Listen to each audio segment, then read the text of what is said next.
Pada 10 November 1945, terjadi pertempuran hebat di Surabaya, yakni pertempuran antara rakyat Surabaya dengan tentara sekutu. Pertempuran ini merupakan pertempuran terbesar pertama pasukan Indonesia dengan pasukan asing setelah proklamasi kemerdekaan Indonesia, dan menjadi simbol perlawanan rakyat Indonesia terhadap kolonialisme. Tujuan awal dari kedatangan sekutu tersebut adalah mengamankan tawanan perang, melucuti senjata para tentara Jepang serta menciptakan ketertiban setelah mengumandangkan kemerdekaan tersebut. Hal ini dilakukan oleh pasukan sekutu dengan menyebar selebaran yang memiliki maksud agar masyarakat setempat menyerahkan senjata kepada mereka. Pertempuran mulai pecah pada tanggal 30 Oktober 1945, setelah komandan pasukan Inggris Brigadir Malabi tewas dalam baku tembak dengan para pejuang di Surabaya. Inggris melakukan serangan balasan pada 10 November 1945 dengan bantuan pesawat tempur. Pertempuran ini menyebabkan ribuan rakyat gugur sehingga tanggal 10 November oleh bangsa Indonesia diperingati sebagai Hari Pahlawan. Tokoh yang terkenal karena perjuangannya dalam pertempuran Surabaya adalah Bung Tomo.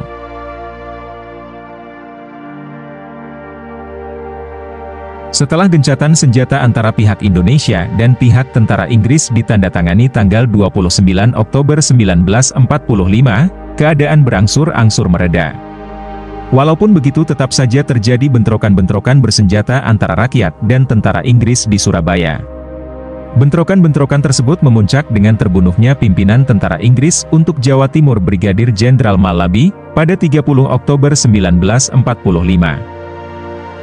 Kematian Malabi menyebabkan pihak Inggris marah kepada pihak Indonesia dan berakibat pada keputusan pengganti Malabi, yaitu Mayor Jenderal Eric Carden Robert Menserg. Pihak Inggris akhirnya mengeluarkan ultimatum 10 November 1945.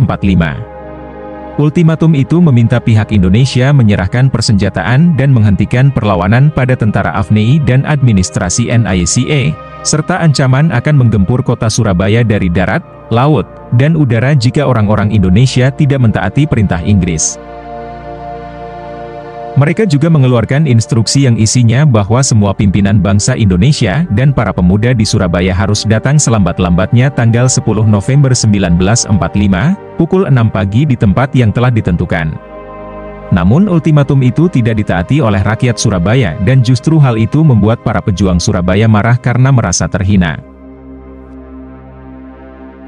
Selain itu, para pasukan sekutu pada kenyataannya melakukan tindakan di luar tujuan awal mereka. Di mana pasukan sekutu yang kebanyakan pasukan Inggris tersebut pergi menyerbu penjara di Surabaya dalam upaya membebaskan tawanan pasukan sekutu lain yang ditahan di Indonesia.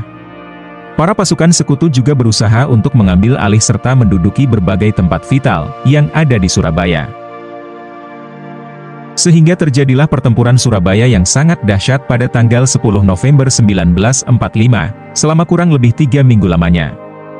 Pertempuran tersebut telah mengakibatkan sekitar 20.000 rakyat Surabaya menjadi korban yang sebagian besar adalah warga sipil.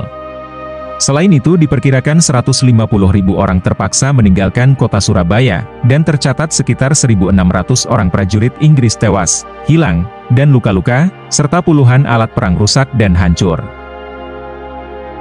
Selanjutnya tanggal 10 November selalu diperingati setiap tahunnya sebagai Hari Pahlawan. Hal itu bertujuan sebagai bentuk penghargaan atas jasa dan pengorbanan para pahlawan dan pejuang. Penetapan Hari Pahlawan tersebut berdasarkan keputusan Presiden nomor 316 tahun 1959, tentang hari-hari nasional yang bukan hari libur, yang ditandatangani oleh Presiden Soekarno. Keputusan tersebut untuk mengenang jasa para pahlawan serta tragedi pada 10 November 1945 di Surabaya.